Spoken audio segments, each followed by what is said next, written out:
Olá pessoal, tudo bem com vocês? Sejam bem-vindos a mais uma aula de segurança da informação. Hoje a gente vai falar sobre segurança em redes de computadores e dispositivos móveis e lei geral de proteção de dados. Então na primeira parte da aula a gente vai falar sobre os malwares, sobre diversos tipos de ataques existentes nos dias de hoje. Vamos falar também sobre SQL Injection, que é um tipo de ataque envolvendo banco de dados. Vamos falar sobre ataques envolvendo negação de serviço. Vamos falar também sobre os antivírus e firewalls, que são ferramentas que vão nos auxiliar também a proteger os nossos dados e informações, tanto pessoais quanto da organização, beleza? E vamos falar também sobre a Lei Geral de Proteção de Dados, né, que é a lei voltada à segurança da informação, que está vigente há pouco tempo, mas já está causando grande impacto nas organizações e na maneira como as organizações veem os nossos dados pessoais, beleza? Então vamos começar agora. Nessa altura do campeonato você já deve ter visto e deve ter percebido que é difícil pensar no ser humano atualmente desconectado. Estamos conectados na nossa casa, através de redes domésticas, ou estamos conectados nos ambientes corporativos, né, através da rede corporativa, rede empresarial. Então, esse é o foco da segurança da informação quando a gente fala sobre rede. A segurança de redes de computadores, dispositivos móveis, é uma combinação de técnicas e ferramentas que são projetadas para proteger a infraestrutura de uma rede, né, seja ela pequena ou grande, enfim. E ela tem como objetivo impedir que essa infraestrutura, que essa rede seja alvo de ataques e esses ataques possam contribuir para os danos, né, dados e informações que estão circulando por essa rede. Quando a gente fala sobre dispositivos móveis, não é muito diferente. Eu acredito que todo mundo tenha um smartphone atualmente, então não é muito diferente.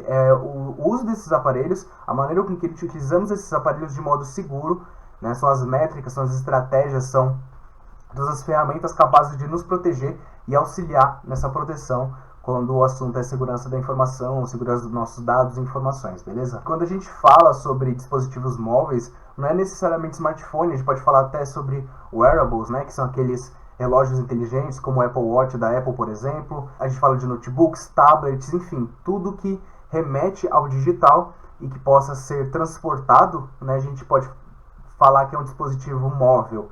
E eles também necessitam de segurança, não é somente os computadores. E tudo que estiver conectado à rede, caso sofra algum tipo de ataque, eles estarão vulneráveis. Então é a importância da segurança da informação em cima das redes e da infraestrutura, seja ela doméstica ou corporativa. E voltando àquela antiga história, temos que ter políticas de segurança, sejam elas próprias, né, podem ser voltadas ao ambiente doméstico mesmo. Nós podemos criar algumas políticas de segurança com a nossa família, tá? Mas o importante é criarmos políticas de segurança para as organizações, mantermos sempre atualizadas, justamente para manter a segurança, dos nossos computadores e dos nossos dispositivos móveis quando estamos em ambientes corporativos, tá? Para os métodos de segurança de rede realmente surtirem efeito, porque não adianta nós termos vários métodos de segurança, várias ferramentas, mas não soubermos usar ou não utilizarmos, ou utilizarmos de forma errada, beleza? Então temos que ter políticas de segurança, temos que estar sempre orientados para que a segurança de redes de computadores e dispositivos móveis sempre esteja funcionando da melhor forma possível. E existem riscos e ameaças que vão reforçar a segurança e a importância para nós implementarmos uma política de segurança de redes de computador. Tá? Então é isso que a gente vai estudar agora. E todos esses tipos de ameaças e riscos que a gente vai ver agora, eles vão explorar algum tipo de vulnerabilidade já existente. Então, independente do que existir, a ameaça ou ataque cibernético, ele sempre vai explorar uma vulnerabilidade ou algo que ainda não foi tratado. E algumas das ameaças mais corriqueiras que a gente vê no nosso dia a dia, eu tenho certeza que você já deve ter presenciado na sua rotina, no seu dia a dia, são os malwares, né? A gente tem o grave engano de achar que tudo é vírus, é vírus, mas não é bem assim, tá? O vírus, ele é um tipo de malware, mas nem todos os malwares são vírus. A gente tem aqui vários tipos de malwares que a gente vai ver aqui. Mas o que são malwares em si?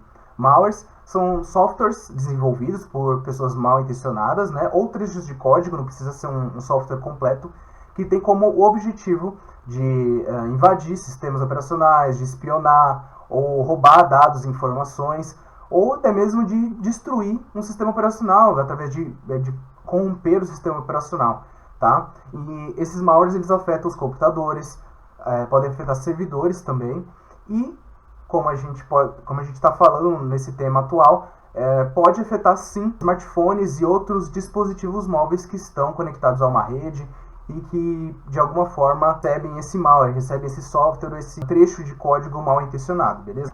Eu trouxe vários exemplos aqui de malwares para vocês entenderem um pouco da diferença entre eles. Eu tenho certeza que você já deve ter ouvido falar, pelo menos, de alguns deles.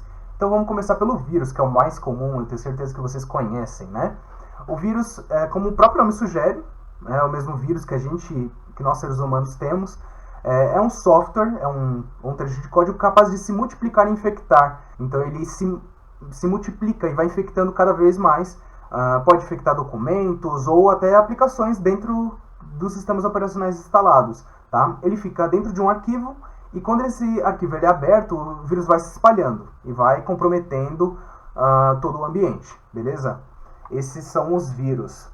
O ransomware é um exemplo do que eu passei lá no início, lá no primeiro tema. Então ele vem ganhando uma popularidade muito grande, isso é muito grave, devido ao número de ataques que estão ocorrendo. Então é uma ameaça que ela literalmente sequestra os dados da pessoa ou da organização. Então, normalmente, né, você está mexendo no seu computador, você instala algum software mal intencionado lá e esse ransomware ele vai sequestrar os dados, as informações dele, criptografa, do mesmo jeito que a gente aprendeu, de forma que você, usuário comum ou uma pessoa que não tenha muita ciência do que está acontecendo, não consiga acessar, ela não vai conseguir acessar os seus dados e informações, vai ficar bloqueado.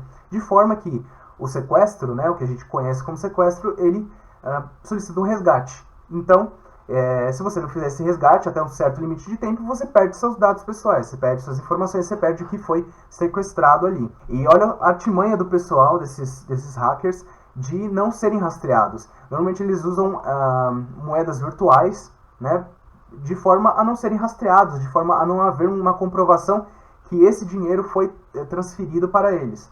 Então, essa é a gravidade, né? É a dificuldade de você localizar esse cracker, né? Esse hacker mal intencionado, esse hacker não ético.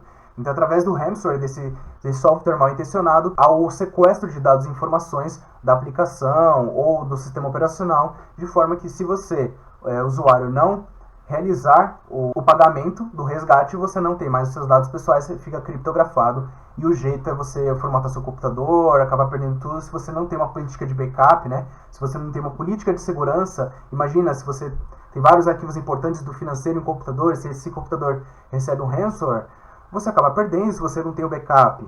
Então, olha a importância desse tipo de ataque para as organizações e até para nós mesmos, né? Que temos arquivos importantes, dados, informações importantes armazenados no computador. Se temos esse ransomware, aí a gente acaba perdendo se a gente não tem o backup ou se a gente não paga o valor que essas pessoas mal intencionadas querem, tá? Outro software muito presente nos dias atuais é o spyware, né? Que ele é um software e ele tem o objetivo de espionar, né? Como o próprio nome já diz, spy, né? Que é espionar. Então ele tem o objetivo de coletar dados, de ficar analisando como a pessoa usa os dados e as informações dela na máquina e sem autorização. Então a pessoa não sabe que, a vítima não sabe que está sendo atacada ali, que está sendo espionada. E através do spyware, desse software, de maneira remota, o hacker, né, o agente mal intencionado, ele consegue visualizar e consultar o que a pessoa está fazendo, e coletando dados, e vendo como a pessoa utiliza essa máquina. E é um tipo de malware que pode ser utilizado para recolher informações para ataques futuros mais severos, beleza? E como é feito, né, como aparece esse spyware, né? Normalmente, o mal intencionado, o hacker, o cracker, ele consegue tirar prints da tela, então durante certo período de tempo, depende de como o código foi construído, mas o spyware ele consegue tirar fotos da tela, onde a pessoa está clicando, né? Então ele pode rastrear alguma atividade da pessoa que seja importante, tá? Então ele consegue dessa forma atingir o objetivo da pessoa mal intencionada. Backdoor, né, ou porta dos fundos, é um código que ele vai explorar as falhas já existentes, tá? Então, se o sistema já está frágil, o backdoor vai auxiliar, ele vai criar novas brechas a partir das brechas já existentes, de forma a fragilizar ainda mais o sistema operacional ou a aplicação para um ataque maior acontecer, beleza? Então, quais são esses tipos de vulnerabilidades que a gente já viu um pouco atrás? São softwares de procedência duvidosa ou falta de atualizações, né? Então ele explora essas vulnerabilidades, explora essas falhas que já existem em um ambiente para criar novas brechas, e aí sim a pessoa mal intencionada já vai lá e realiza o ataque com mais assiduidade, tá bom? Cavalo de Troia, né? Eu tenho certeza que vocês já ouviram falar um pouco disso, né? Pode ser na história ou até voltado para da informação e ataques cibernéticos. Ele é um software que o próprio usuário instala, olha que interessante, e ele acredita que é um software fidedigno. Então, às vezes a gente baixa algum software achando que, por exemplo, é um editor de vídeo ou algo do tipo, acreditando que seja realmente um software bem intencionado, mas não. É um software disfarçado de um software fidedigno, fiel, né? Então, e pode ser até utilizado a engenharia social, que a gente viu agora há pouco, para que esse cavalo de Troia seja instalado. Imagina um site, né, um site comum, onde exista um arquivo para download, mas esse site já não é fidedigno, já não é o original, né, voltado a algum software, alguma aplicação que você precise. Então ele existe lá, você clica nele, faz o download, você mesmo instala o cavalo de Troia, você mesmo instala o malware na sua máquina, na sua aplicação, no seu servidor, e ele pode liberar acesso a dados e informações que são pertinentes ao atacante, tá bom? Já o Rootkit, ele é um malware que é dedicado a conceder ao atacante o acesso total ao dispositivo de modo remoto e ser detectado. É um dos malwares mais perigosos, né? Então, através do Rootkit, o atacante ele consegue acesso total ao dispositivo, ele consegue mexer no dispositivo de maneira remota. Os bots é algo parecido com o Rootkit, eles são códigos capazes de conceder o acesso remoto de computadores e outros dispositivos para o atacante. E através dele é possível inserir códigos maliciosos que podem comprometer o funcionamento ou coletar dados e informações da vítima. Então, através desses códigos maliciosos, é possível fazer outros tipos de ataques envolvendo segurança da informação, tá? Temos outro aqui, né, que é o Worm, que é parecido com um vírus, tá?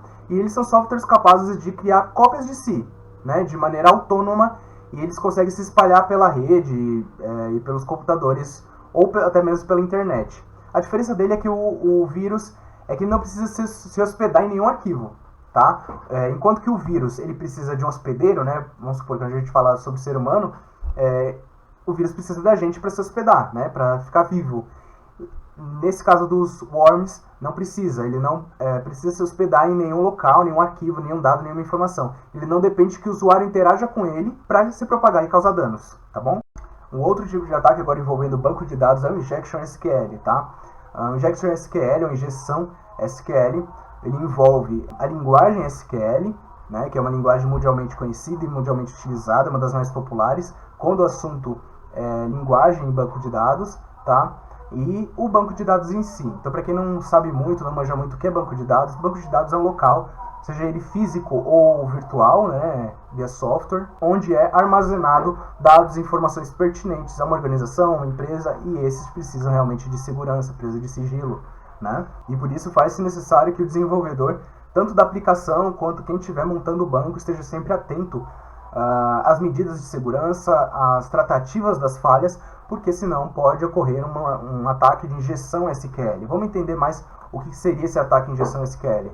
É uma técnica onde um indivíduo mal intencionado imputa um trecho de código SQL, conhecido como query, manipulado maliciosamente de algum campo vulnerável da aplicação que interage com o banco de dados, a fim de realizar consultas para obter dados. Então, esses bancos de dados eles podem estar atrelados a uma aplicação. Uma aplicação ela precisa desses dados, dessas informações, para poder passar para o usuário o que precisa. Então, vamos supor, por exemplo, formulários de autenticação. Quando a gente vai fazer um login em alguma página, a gente coloca o nosso usuário e a gente coloca a nossa senha. Então a aplicação vai perguntar para o banco de dados se esse usuário e essa senha existem no banco de dados. Se existir, ele vai retornar para a gente que o login foi feito com sucesso. E se não, ele vai barrar a gente, né? Então é assim que funciona, basicamente. Porém, com a injeção SQL, né, com esse tipo de ataque, uma pessoa mal intencionada pode imputar trechos de código dentro desses formulários, seja de autenticação ou de usuário e senha, enfim, justamente para conseguir puxar algum tipo de consulta através desse banco de dados. Ele pode fazer com que, por mais que ele não tenha a autorização necessária, ele consiga acessar o banco de dados e conseguir algum tipo de retorno, algum tipo de consulta referente ao banco de dados, alguma informação que que seja importante e sigilosa, ou até mesmo logar em sites que existem esse tipo de autenticação. E de que forma isso acontece? Por que existe o Injection SQL? Existe basicamente pelo fato do desenvolvimento, o desenvolvedor, developer, ele não prestar muita atenção nas tratativas de correção para Injection SQL. Existem diversas tratativas interessantes para inserir nas aplicações e no banco. Não tem muito a ver com a ferramenta utilizada, mas sim com as tratativas que o desenvolvedor tem para justamente tratar esse tipo de situação caso aconteça, tá bom? Então vamos ver agora como é que funciona na prática um ataque Injection SQL, tá? Como eu comentei com vocês, vamos supor, né, um formulário de autenticação em uma aplicação, pode ser uma aplicação web, onde eu coloco o meu usuário e minha senha. Então, caso esse usuário juntamente com essa senha existam, se eles estão atrelados, né, então o usuário vai ser logado com sucesso, né, vai ter sucesso na entrada desse usuário na aplicação. Então essa é a query, que é a consulta. Tá? Então eu estou selecionando da tabela usuários, onde o usuário deve ser igual a José Moura e a senha deve ser 010203. Tá? Essa é a condicional. A partir do seguinte, né? Vamos imaginar que algum agente malicioso, né, uma pessoa com má intenção, digite este código aqui.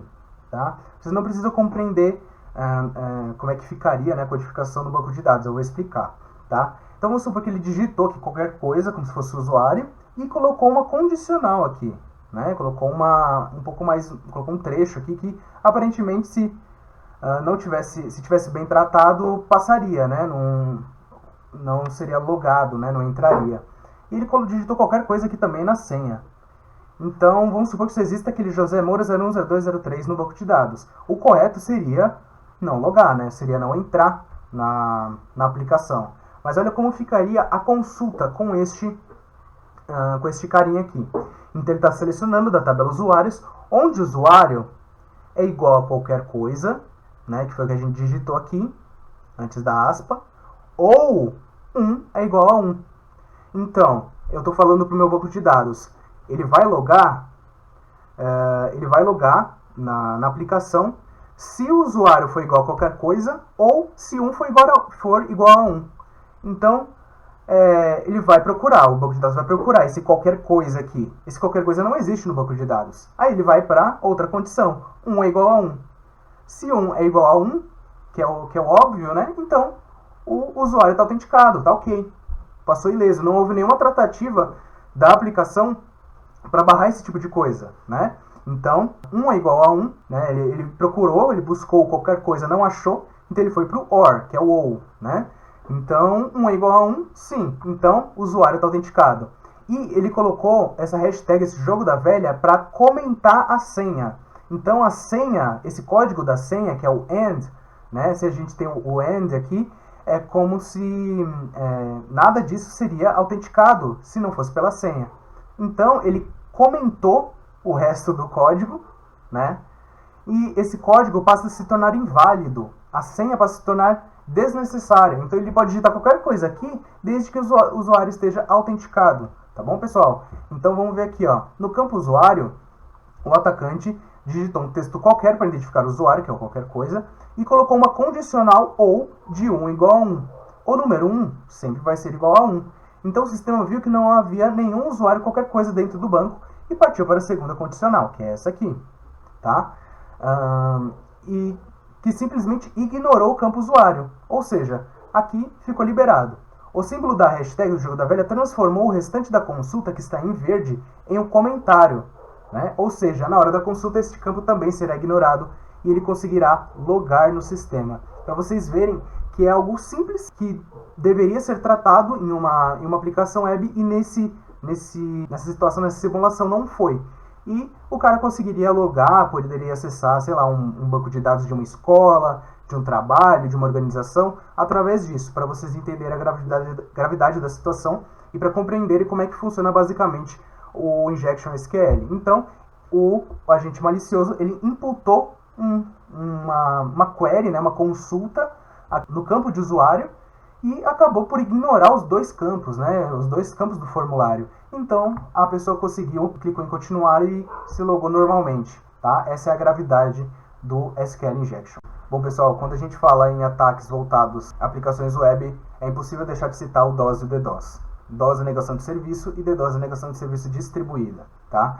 Eu vou explicar a diferença de cada um deles daqui a pouco, mas eles têm o mesmo objetivo. Qual é o objetivo deles, né? Esses ataques, de modo geral, eles não servem para roubar um dado, roubar uma informação, espionar nem nada do tipo, mas sim para derrubar uma aplicação através de sobrecarga. Então a gente vai sobrecarregar o servidor para que essa aplicação não consiga trabalhar de maneira correta e ela acaba caindo, ela acaba tornando-se instável a ponto de não funcionar mais e às vezes aparece esse exemplo que eu coloquei aqui em cima, que esse site não foi possível acessar e tudo mais. Então é feita toda uma investigação pelo atacante para ele investir nesse ataque, né, para ele fazer o levantamento de qual é o melhor alvo, qual é o momento certo para atacar, se esse alvo possui alguma vulnerabilidade que ele possa explorar. Então todos os ataques eles envolvem sim a questão do planejamento, do levantamento de requisitos. Como eu posso fazer para que tal servidor consiga consumir todo o processamento dele ou toda a memória RAM, né, que vai interromper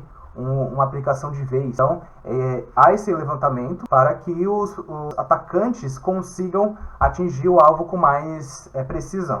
E como que são feitos esses ataques? São feitos com requisições. Então, através da origem do ataque, é encaminhado diversas requisições para esse servidor dessa aplicação. Esse servidor fica tão sobrecarregado que ele não consegue trabalhar atendendo as requisições e não consegue manter a aplicação ativa, né, em pé. E ela acaba sendo derrubada, acaba sendo interrompida. Bom, pessoal, e qual que é a diferença entre DOS e DDoS? Vamos lá. No DOS, a origem do ataque é do próprio dispositivo, do próprio computador, da própria máquina do atacante. E esse atacante ele faz o ataque direto ao servidor, tá? Então o servidor é atacado exclusivamente pela máquina do atacante. Não há intermédio de terceiros aqui, de outras máquinas, nem nada do tipo. É feito o ataque direto. E normalmente esses servidores têm um nível de robustez um pouco menor, né? São ataques servidores um pouco mais fracos, tá?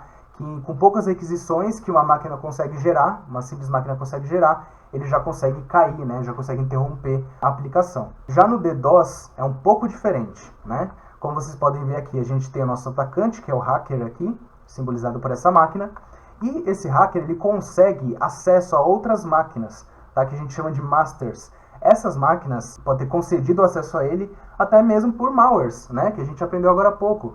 Então essas máquinas masters, elas têm um poder maior, né, de processamento e tudo mais, para gerar mais requisições. E essas masters conseguem controlar outras máquinas que a gente chama de zumbis. Então, olha a quantidade de máquinas para fazer um único ataque. Nota-se que é um ataque para servidores mais robustos, que têm uma capacidade, um nível de proteção maior, mas ataques costumam acontecer ainda hoje, tá? E alguns com sucesso. Então, o hacker consegue acesso às masters. As masters por si só já têm acesso a zumbis, né? Podem estar conectadas na mesma rede.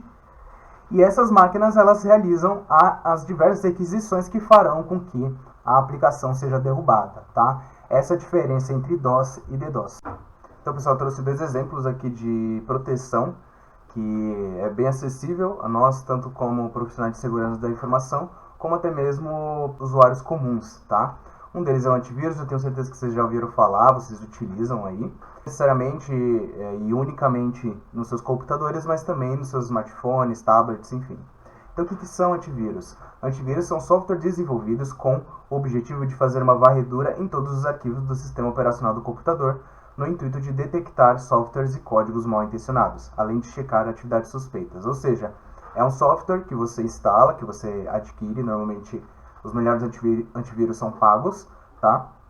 E você realiza o pagamento e instala, e esse sistema, esse software, ele vai realizar uma varredura em todo o sistema operacional, em todos os arquivos, seja do Windows, seus próprios arquivos, seus dados pessoais, informações, tudo que tiver dentro do seu computador, ele vai fazer uma varredura e vai verificar se tem alguma coisa que não era para estar ali, algum software que não parece ser algo muito fidedigno ou algo que não seja original. Ele vai fazer a varredura e ele vai eliminar dependendo da necessidade, da maneira com que você configurou também, né? Por padrão ele elimina de uma vez, mas você pode colocar, pode inserir exceções, né, de programas, de softwares que você utiliza que são fidedignos, que você como usuário considera fidedigno e não tem necessidade de apagar ou colocá-lo em quarentena. Então essa é a função do antivírus, tá? Temos várias marcas no mercado, Avira, Norton, Kaspersky, vários tipos de antivírus. É interessante você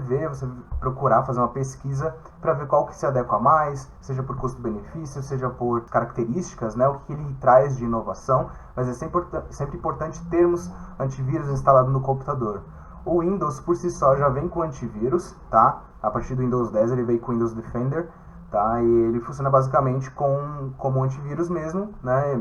Devemos sempre lembrar de manter a máquina atualizada, justamente para fazer com que isso seja mantido, mas é possível a partir do Windows 10 você usar mais um antivírus que eles vão ser compatíveis, né? Vão ter harmonia, porque o que acontece? Dependendo do antivírus que você instalar e dependendo da versão do seu sistema operacional, pode acontecer o conflito se você instala 2 antivírus na mesma máquina, você achando que vai dar o dobro de segurança, mas não, tá?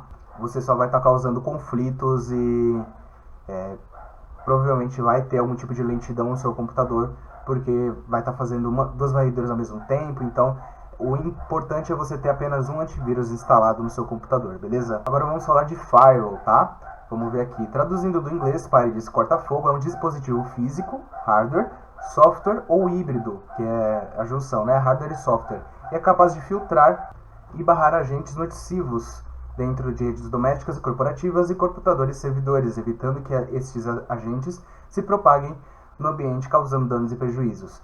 Tá? Eu trouxe um exemplo aqui de como seria, tá, em tese, um firewall físico. Tá? Então, qual é a funcionalidade de um firewall?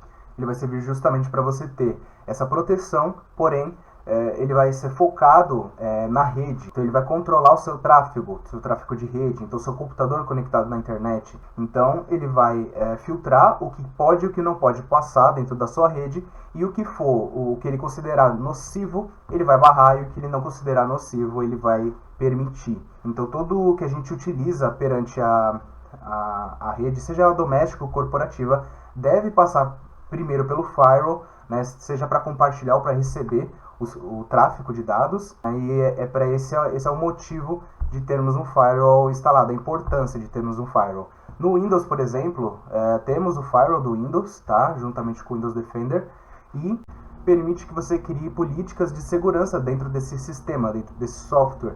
Ou seja, é possível personalizar o firewall à sua maneira.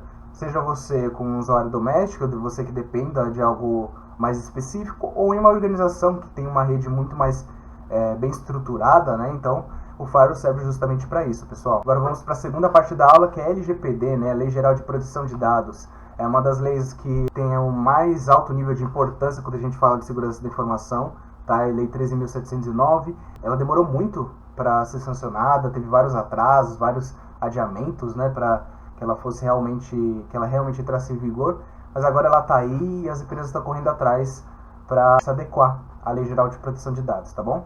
Então vamos entender um pouco mais sobre ela agora. Ela tem como inspiração a GPDR da União Europeia e foi desenvolvida no intuito de fiscalizar a forma com que as empresas e órgãos públicos coletam e tratam os dados de pessoas brasileiras ou que moram no Brasil, concedendo a esse dono direitos perante a privacidade dos seus arquivos de informação, tá? Então é uma lei que vai garantir ao dono dos dados e das informações os direitos perante a privacidade dos seus dados e informações que ele concede a empresas e órgãos públicos. Quando a gente fala de Lei Geral de Proteção de Dados, a gente pode separar as pessoas nesse meio por 3 tipos, tá? O titular, que é o proprietário do dado coletado. Então, uma empresa que pede um formulário seu ou algo do tipo, você que está passando os dados e as informações, você é o titular, você é o responsável, você é o dono daqueles dados e informações. Tem o operador, ou seja, o operador ele vai realizar a manipulação desses dados para realizar algum tipo de atividade. Então ele pode ser um desenvolvedor, pode ser um responsável pelo marketing. Então ele vai utilizar os dados coletados do titular, né, por você, para realizar algum tipo de manipulação, tá bom? E temos também o controlador, que é o responsável pela gestão da utilização dos dados manipulados pelo operador. É possível que um controlador seja um operador também, tá? Então, ele gerencia o operador, tá? O controlador gerencia o operador, mas um controlador também pode ser um operador. E se uma empresa não realiza o cumprimento da LGPD, ela esquece de alguma tratativa ou se realmente ela não está nem aí para a LGPD, quais são as consequências dela não cumprir com essa lei, né? Tem várias leis que regem uma empresa, né? Tem o princípio da legalidade, como eu comentei com vocês no início da aula, né? Dos pilares da segurança da informação, e o que acontece se uma empresa não cumprir com a LGPD. O não cumprimento resulta em sanções administrativas contra a empresa que não está de acordo com a LGPD. Essas sanções podem partir de advertências, então começa pelas advertências. Se uma empresa for advertida, provavelmente, futuramente, né, ela será avaliada posteriormente para ver se isso mudou, né, se essa atitude incorreta perante a LGPD mudou. E até mesmo multas diárias severas e a interrupção do serviço e aplicação através de ordens judiciais. Então, é uma escadinha, só vai aumentando a partir do momento que a empresa não cumpre com a LGPD, tá bom? O teto de uma multa voltada à LGPD é de 50 milhões de reais. Então, ela pode chegar a 50 milhões de reais uma única multa da LGPD. E todas as empresas que realizam qualquer tipo de tratamento de dados devem estar adequados à LGPD. E é muito difícil, atualmente, uma empresa não possuir nenhum tipo de controle de dados e informações de clientes, por mais que seja numa agendinha, pessoal, mas que seja num caderninho de anotação, de número de telefone. Isso é um tipo de tratamento de dados, independente se você está longe de um computador, se é só por papel, ou se é só por telefonema. Você está tratando dados, você está captando dados e informações para a sua empresa ou para o que você precisa. Então, você está incluso, tá? Você está incluso na LGPD e você deve estar de acordo com a LGPD. Bom, pessoal, temos aqui agora os fundamentos da Lei Geral de Proteção de Dados Pessoais. Ela é baseada em 10 fundamentos que vai nortear a maneira com que os profissionais de segurança da informação, que são vocês, moldem as políticas e as práticas de segurança da informação. Lembre que eu falei, os pilares da segurança da informação, um deles é a legalidade. Então, você tem que partir dos pilares da segurança da informação para também criar suas políticas de segurança. E uma das leis cai em cima do pilar de legalidade da segurança da informação é a LGPD. Então você, como profissional de segurança da informação, deve estar atento e deve realizar políticas de segurança baseando-se nos fundamentos das leis vigentes, né? E uma delas é a LGPD, então, princípios, esses fundamentos estão localizados no artigo 6 da Lei Geral de Proteção de Dados e vai te nortear, vai te dar um bom norte aí de como produzir uma boa política de segurança baseada nas leis e como você e como sua equipe de TI deve tratar esses dados, tá bom? Então vamos começar, pessoal. O primeiro deles é a adequação. Ela diz respeito à real finalidade do dado, ou seja, o dado ele deve ser tratado pelo real objetivo que ele foi captado, tá? Então é o fato da empresa se adequar e adequar a sua escolha, a necessidade realmente com o que foi captado pelo titular, tá bom? A gente tem a necessidade embaixo, que diz respeito à captação dos dados exclusivamente para o fim determinado. Coletar os dados essenciais, deixando no banco de dados apenas o que for necessário. Não adianta captar do titular informações e dados que você não vai utilizar, né? Que a empresa não vai utilizar, coisas inúteis, né, para a empresa, que vai acabar deixando o banco de dados sobrecarregado. Então, esse é o princípio da necessidade, né? A captação de dados exclusivamente para um determinado fim. Não coletar dados que não tenham a real necessidade de ser captados, tá bom? O terceiro deles é o livre acesso, tá? Ele remete ao direito do titular dos dados conseguir consultar tudo o que lhe foi captado, além de explicitar a ele de que maneira os dados dele estão sendo tratados. Esse é um dos principais fundamentos que foram bem discutidos perante a Lei Geral de Proteção de Dados, e ele realmente vai permitir o direito do titular ver o que foi captado dele, né, quais foram os dados e as informações captados dele e para qual é o fim, né, qual é a utilidade, para o que fim está sendo utilizado esses dados e as informações dele, tá bom? Esse é o livre acesso. Vamos falar agora sobre a qualidade dos dados. A qualidade dos dados diz respeito, né, à fidelidade dos dados coletados, se são reais, se estão devidamente atualizados. Muitas vezes pode acontecer de pessoas, sejam mal intencionadas ou bem intencionadas, erroneamente inserir seus dados, né, pessoais, e a gente acaba coletando, haver uma coleta de dados errôneos, tá? Então, de que forma a empresa, a organização e os profissionais de segurança vão se adequar a esse tipo de tratativa, tá? Tem a transparência, que diz respeito à honestidade da empresa referente à forma como os dados são tratados para os titulares. Não adianta a gente ter o livre acesso se a empresa ocultar ou emitir apenas uma parte, né, da consulta para o titular. Então, há esse princípio da transparência, que é a honestidade da empresa juntamente com o seu titular. A gente tem aqui também a segurança diz respeito à adoção de práticas e soluções de tecnologia para evitar ataques e agentes maliciosos. A gente viu aí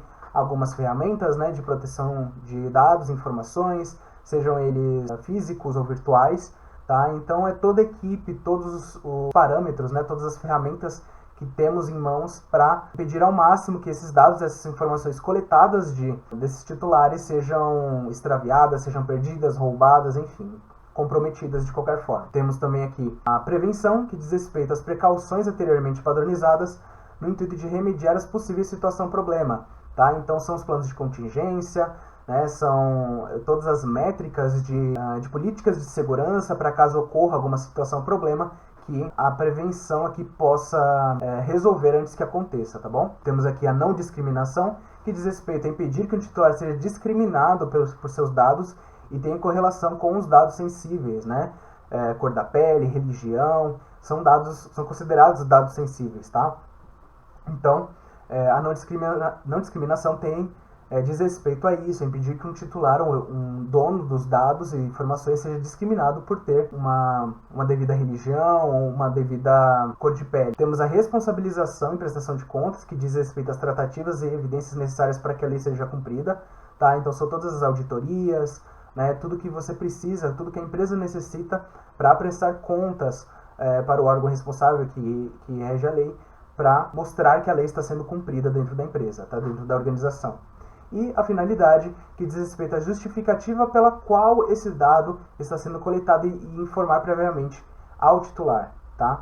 Então, informar ao titular, né, justificar a ele o motivo pelo qual esses dados estão sendo coletados. Não simplesmente solicitar esses dados que infringiria na lei. Então, a partir desse momento, a Lei Geral de Proteção de Dados obriga que haja uma justificativa pela qual a empresa está captando esses dados do titular, informar a ele o motivo pelo qual esses dados estão sendo captados. E agora, para finalizar, pessoal, vamos falar sobre o ciclo de tratamento de dados, tá? Então, como os dados passam pelas empresas, desde que são coletados até não serem mais necessários, né? Até não haver necessidade de utilizá-los mais, tá? Então, vamos lá. O ciclo de tratamento de dados é o estágio de vida de dados coletados. A LGPD visa tratar esses dados de maneira segura desde sua chegada até o seu descarte. Então foi o que eu falei. Desde a chegada do dado, ou seja, desde a coleta do dado até o seu descarte, até a inutilidade, tá? Quando esse dado ele não é mais necessário para a empresa, ao descarte dele, tá bom? Então vamos ver alguns estágios do ciclo de tratamento de dados. A gente tem a coleta, que é uma palavra que eu falei bastante, né? Que é o procedimento de recebimento dos dados de um titular para determinado fim, tá? Então ele pode ser recebido por meio de documentos físicos e digitais, contratos, formulários, entre outros. A LGPD entra analisando a maneira com que esses dados estão chegando, ou seja, se são dados e informações recebidos de maneira legítima, sem intervenção de terceiros. Então, pensem que essa coleta, que o ciclo inteiro como um todo, como vocês vão ver aqui, tem relação com os pilares da segurança da informação. É sempre importante a gente pegar sempre os pilares da segurança da informação e atrelá-los ao ciclo de tratamento de dados, tá bom? Então a gente tem aqui o armazenamento e a organização. Então, após a coleta, esses arquivos devem ser armazenados de maneira segura em um banco de dados. Nessa fase, ocorre a organização dos dados de acordo com os procedimentos das políticas de segurança. Lembra políticas de segurança que falamos no início? Tendo em mente que existem dados de titular mais sensível que os outros. Lembra que comentei há um tempinho atrás que são dados relacionados à religião, à cor, né? Então, a saúde também do indivíduo é um dado sensível, é um dado que deve ter mais cuidado, né? Devemos ter mais cuidado. Então, esse é o armazenamento e a organização. O uso, nessa etapa ocorre a concatenação dos dados para desenvolver o objetivo previamente suposto para eles. É a real utilização dos dados, então é a manipulação, né? Quando o operador manipula os dados, tanto o operador quanto o controlador, tá? Então eles vão utilizar esses dados coletados, certo? Transmissão, dependendo da necessidade, os dados podem ser transmitidos após o tratamento. Então, eles são manipulados e podem ser transmitidos ou não, tá? Depende, pode ser apenas consulta ou pode ser necessária uma transmissão, compartilhamento desses dados e informações. E tem o descarte ou reciclagem, né? Que é a última análise dos dados existentes para avaliar se ainda há algum tipo de utilidade ou se está atrelado a algum outro serviço que dependa dele. Caso não tenha, esses dados são descartados totalmente do banco de dados. Então, quando não há necessidade de um dado existir mais, ele é permanentemente excluído, tá? Então, isso auxilia para que o banco de dados não fique tão cheio, tá? Então, quanto mais informações e dados irrelevantes e inúteis nós tivermos no nosso banco de dados, pior vai ser a questão da performance, seja da nossa aplicação, seja do nosso desempenho como um todo. Então é isso, muito obrigado e até mais. Valeu!